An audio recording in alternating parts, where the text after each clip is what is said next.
Doctor ভাই বন্ধুসকলক মই আন্তৰিক ধন্যবাদ জনাইছোঁ তেখেতসকলে আজি আমাৰ প্ৰেছ মিটত অহাৰ কাৰণে। প্ৰথম কথাটো হ'ল যে আমি নুনীয়া কমিউনিটিৰ মানুহ হয়। আমি এইটো 2020 চনৰ পৰা ভয় তেখেতসকলে কৈছে, কিন্তু আমি 2017 চনৰ পৰা আমি লাগি আছোঁ এই কামটো।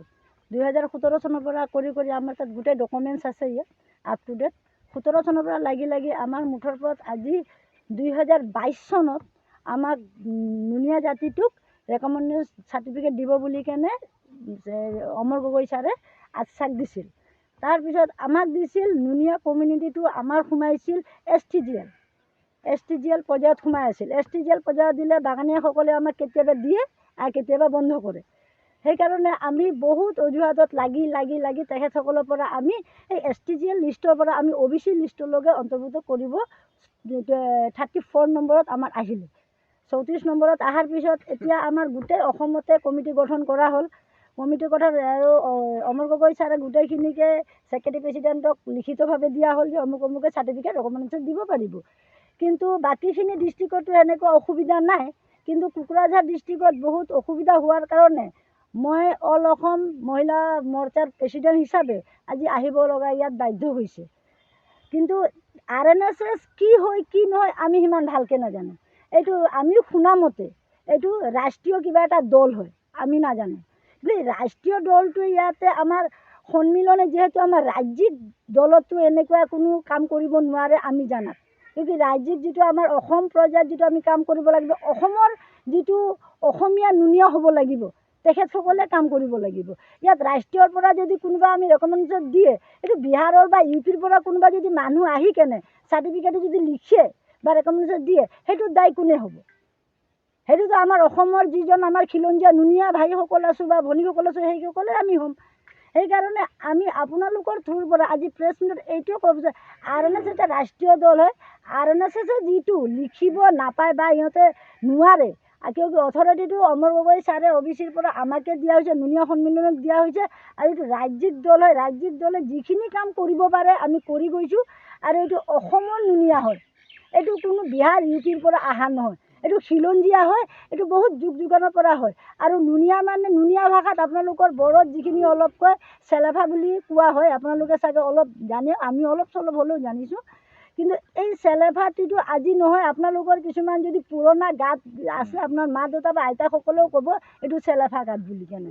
এইটো আমি যিমান গাত খন্দা, পুখুৰী খন্দা বা কিবা কিবি ডাঙৰ কাম আমি নুনীয়াসকলেই কৰিছোঁ। কিন্তু আজি নহয়, আমি বহুত বছৰ পুৰণা মানুহ ইয়াৰে হয়।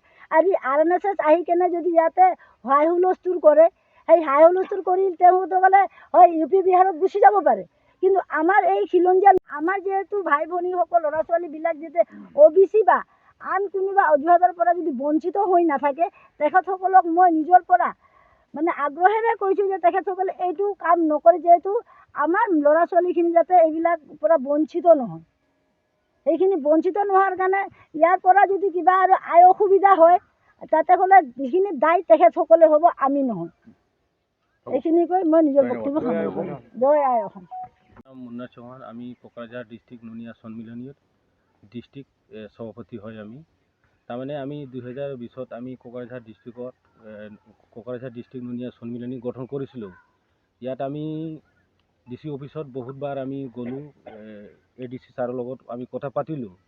ইয়াৰ পিছত আমাৰ ডিষ্ট্ৰিক্ট অল আছাম ডিষ্ট্ৰিক্টৰ বৰ্ডৰ যিটো প্ৰেছিডেণ্ট আছে কোকৰাঝাৰ ডিষ্ট্ৰিক্ট OBC, ইয়াতে গ'লোঁ। ইয়াতে আমাক কৈছে যে আপোনালোকে নুনীয়া কমিউনিটি চাৰ্টিফিকেটটো পাব, কিন্তু আমাৰ কিছু কাৰণতে আমাৰ চাৰ্টিফিকেটটো বন্ধ আছিল।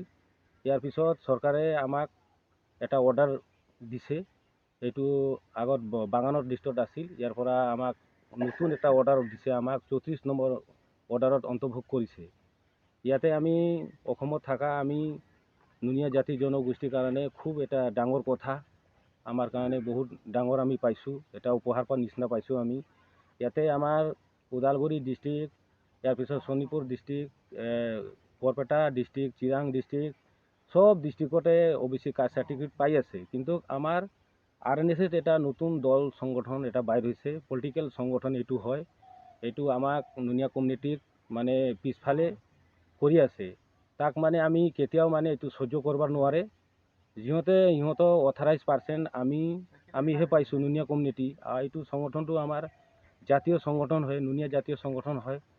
এইটো আমি চাৰ্টিফিকেটৰ কাৰণে আমি বহুত কষ্ট কৰিলোঁ। আমি গুৱাহাটী গ'লোঁ। আমি ইয়াৰ পিছত আমি মেমৰেণ্ডম এইটো ছাবমিট কৰিলোঁ। আমি আগষ্টৰ 3 তাৰিখত আমি কেবিনেট মিনিষ্টাৰ ৰমেশ বাবু ছাৰক আমি মেমৰেণ্ডম দিছিলোঁ।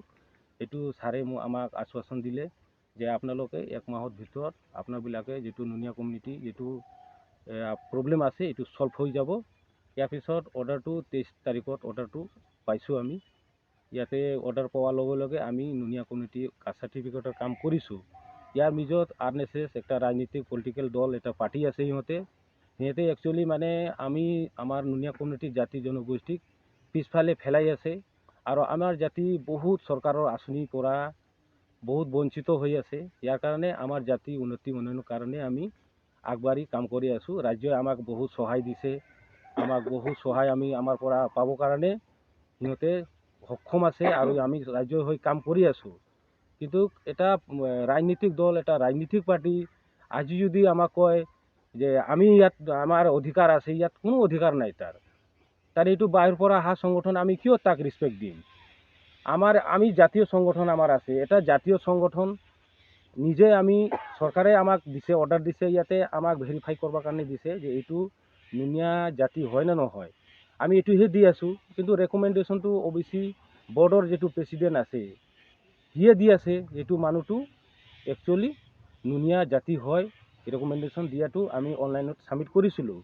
ইয়াৰ পিছত কি হ'ল, সিহঁতে RNSS পাৰ্টিটো সিহঁতে আমাক বহুত বাধা দি আছে। আমাক বিভিন্নভাৱে আমাক কথা পাতি আছে, মানুহৰ লগত এইটো কৰে বাধা দি আছে। এইটো অনলাইনত অলৰেডি প্ৰচেছ হৈছে। আমাক ৰিচিভ পালোঁ আমি।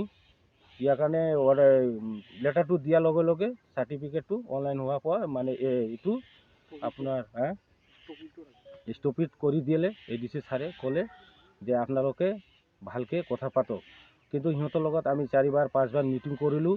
সিহঁতৰ লগত ক'লোঁ আমি যে আমি মিলিজুলি কাম কৰিম। সিহঁতে আমাক অভাৰটেক কৰে, কাম কৰিব নিদিয়ে, বাধা দিয়ে। ইয়াৰ কাৰণে আমি অসমত থকা নুনিয়া জাতি জনগোষ্ঠী সবাকে ক'লোঁ RNSS কেতিয়াও ৰাজ্য হয়, সমাজৰ হয় কাম কৰিব নোৱাৰে। এইটো কৈ আমাৰ মূল্য বক্তব্যটো ইয়াতে সমাপ্ত কৰিলোঁ। ধন্যবাদ। সম্পাদক হওঁ। আমি যোৱা বহুত দিনৰ পৰা আমি কষ্টৰে এই কামটো কৰি আহিছিলোঁ। কিন্তু আমি আমাৰ ওদালগুৰিৰ পৰা বহুত হেল্প কৰিলে আৰু আমি কোকৰাঝাৰ জিলাৰ পৰা সম্পাদক আৰু সভাপতি আৰু আমাৰ বহুতে আমাৰ লগতে আছে বিষয়ববীয়াসকল।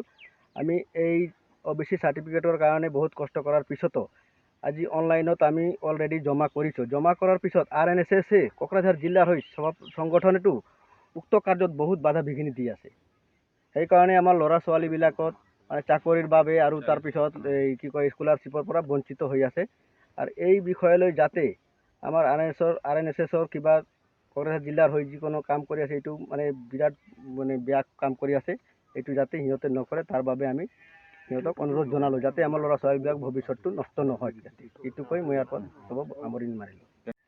আজি প্ৰথমে আমি সাংবাদিকসকলক ধন্যবাদ জনাইছোঁ। আজি 30-10-23 তাৰিখে জামুগুৰি চৌহান গাঁৱত অল আছাম নুনিয়া সন্মিলন কোকৰাঝাৰ জিলাত এখন প্ৰেছ মিট আয়োজন কৰা হৈছে।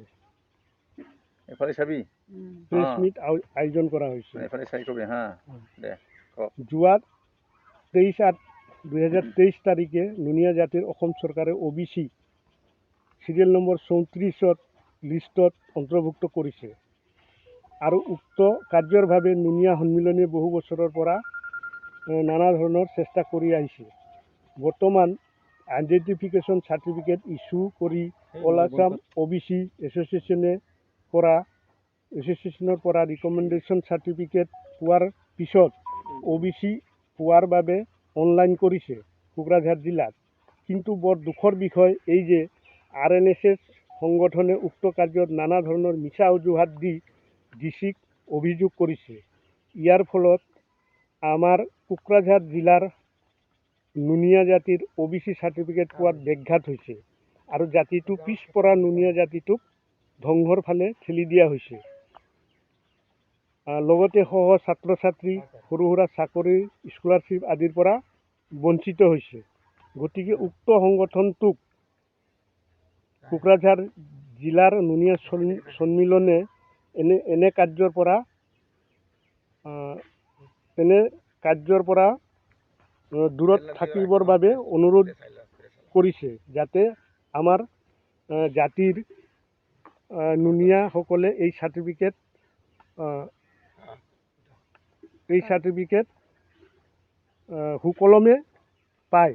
তাৰ কাৰণে তেওঁলোকক এনে কাৰ্যৰ পৰা আঁতৰত থাকিবলৈ অনুৰোধ জনাইছে। আমাৰ কোকৰাঝাৰ জিলাৰ সভাপতিয়ে এই বিষয়ে দুই এষাৰ ক'ব চাগে।